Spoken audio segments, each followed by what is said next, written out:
loans, or health insurance that cover the cost. Although Dorothy goes to support sessions for her age group at Hanley Hazleton, she found a more modest program at Gratitude House. But here, she's the only resident over 50. Costs range from $800 to $1,800 per month. Again, Medicare won't pay the bill because only hospitals and nursing homes are eligible for those funds. But few homes and hospitals have programs for older alcoholics. Well, you don't like to say you're any weaker than anyone else, that you can't handle liquor. At the Florida Mental Health Institute in Tampa, Tom begins his daily outpatient session with proof he's sober, a breathalyzer test. That's good. 62-year-old Tom recently saw the benefits of sobriety. He works at home as an economic analyst, but in recent years, alcohol became his refuge from doubt. As you're getting older, you come into a series of problems that you don't expect. One, for instance, as you're getting older, getting closer to retirement, this is an uncertainty that you don't know how to handle. My whole life, we always talked that my dad would always have a drink every night, or a couple drinks every night. A rum and Coke is what he always had. And he started off, I remember we'd always joke that he'd have 2 fingers worth of rum in his drink, and they'd be horizontal, and as years went on, his 2 fingers became vertical. Tom went into therapy only after an emotional appeal from his family. Pushing the older alcoholic into treatment is sometimes impossible, but experts do have suggestions on how to approach this emotional moment. Not to moralize, not to use labels like alcoholic, that scares people off in a hurry. Not to approach them when they're drinking or high, that's a bad time. And some simple kinds of words to use to let the person know I care. That's why I want to talk about this. And to then make a concrete suggestion about how we could go about getting help. Let's make an appointment to go see your doctor. The members of this group, all alcoholics, would agree that when confronted by family and friends, they denied they had a problem. They resented the confrontation. But today, after weeks of intense treatment, they're prepared to face life's problems by staying sober.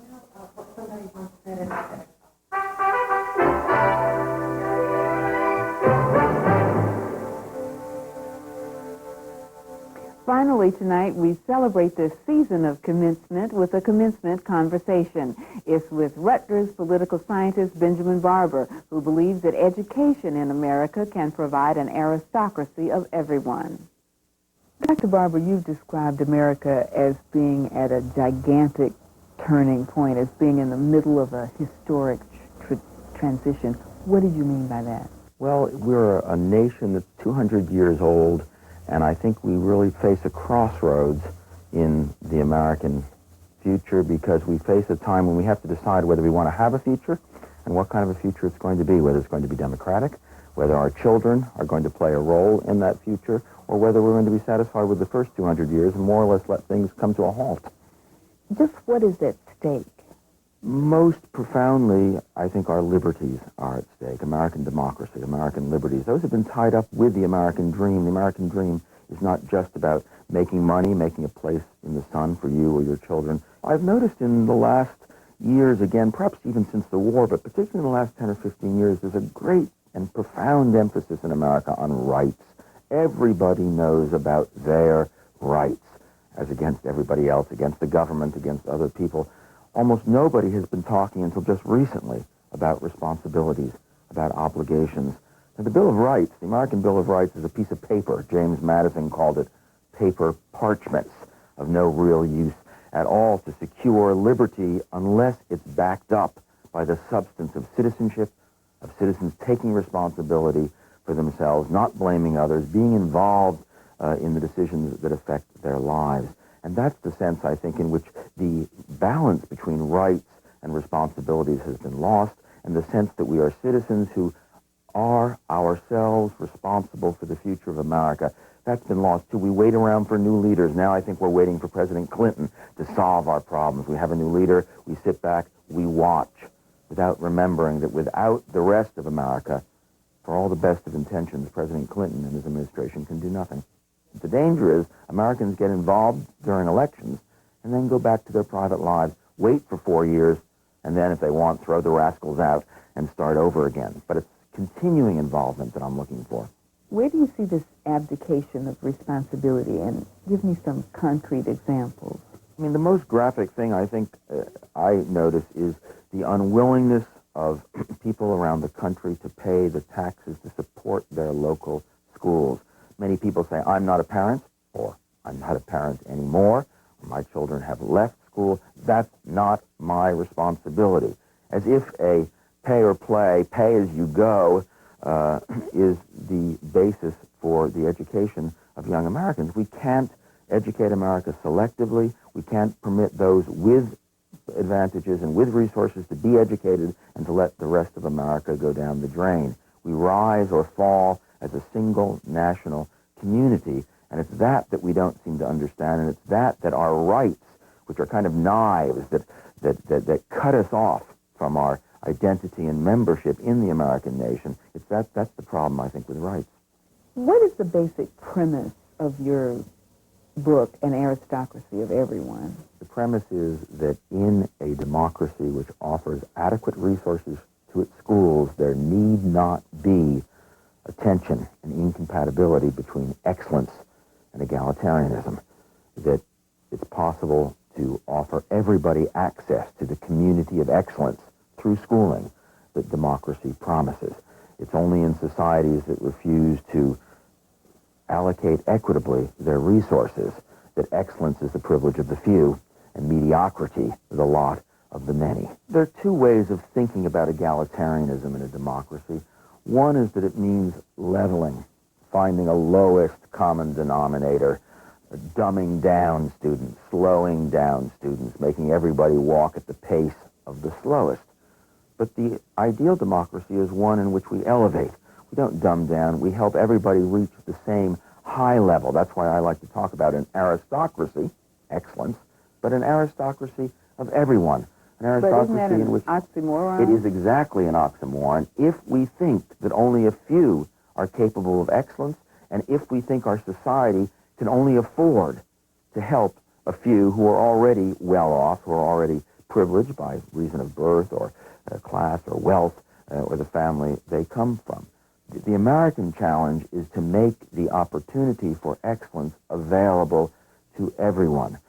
There's no reason why, if you believe in the first premise of democracy, which is that every human being is capable of self-government, capable of reasoning, capable of governing their own lives, making important decisions, there's no reason why we can't make that opportunity available to everybody. But that requires a national will, a political will, a commitment to education.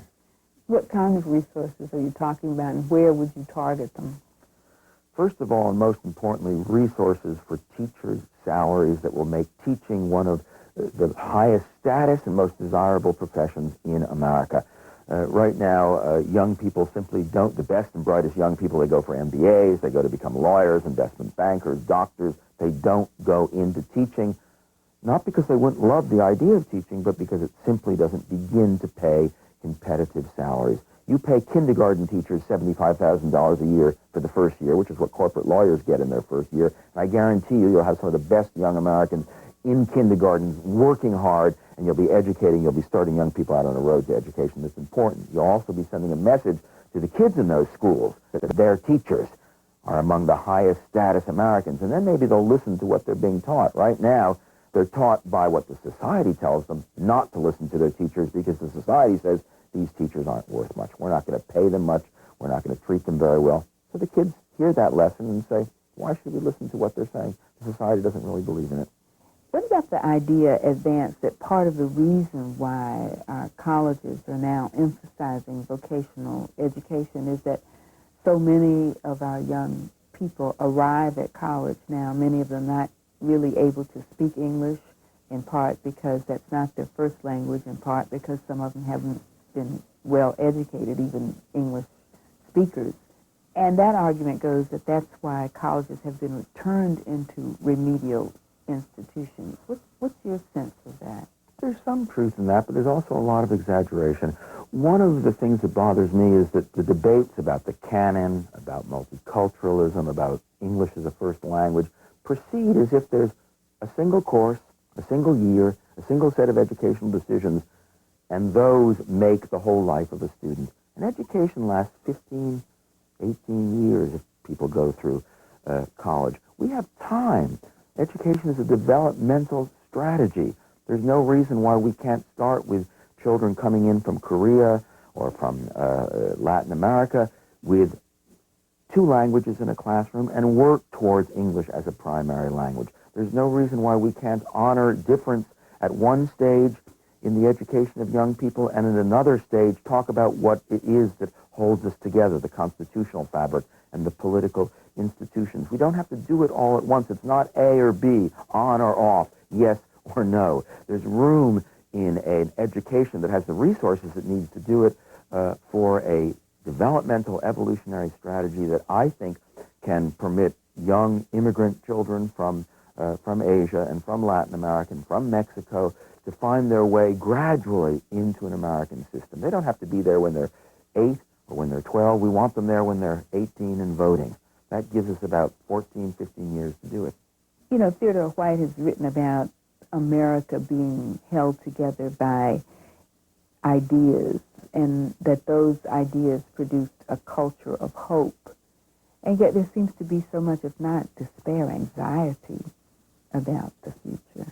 But some of it, again, is that loss of faith. Our original national motto is E pluribus unum, from difference, unity. The civil religion that Theodore White and that Arthur Schlesinger want to talk about, very powerful thing. We do have a religion of civic ideas, constitutional faith, that holds us together. But it's a constitutional faith, it's a civil religion of difference. Difference plays a central role. The belief is that every single person, no matter where they come from, what their religion, what their gender, has a right to be an American, to participate in that American dream. That's what the civil religion is about. And nowadays, people like Arthur Schlesinger and others seem to think that civil religion has to be a religion of unity, a faith in which we deny or at least try to suppress our differences. And it seems to me we've always been strengthened by those differences when we acknowledge them, when we recognize them, when we let them be part of our school curricula. And is it just because now African-American differences and Latino differences are being added into Italian and Polish and German and Anglo and Irish differences that suddenly we're nervous about our differences? That's a question America has to ask itself.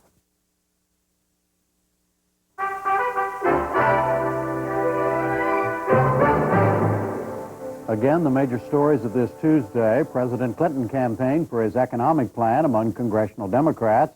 Several congressmen said they were optimistic about a compromise between liberal and conservative Democrats before they vote Thursday. And Mr. Clinton denied any prior knowledge about the firing of the White House travel staff. He said all he knew was that it was an attempt to save money. Senate Minority Leader Dole said the matter warranted a Senate investigation. Good night, Charlene. Good night, Jim. That's our news hour for tonight. We'll be back tomorrow night. I'm Charlene Hunter-Gault. Good night. Funding for the MacNeil Lehrer NewsHour has been provided by PepsiCo.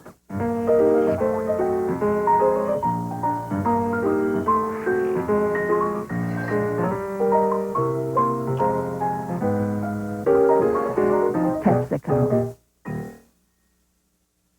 Part of helping the world live and communicate better is keeping it well informed.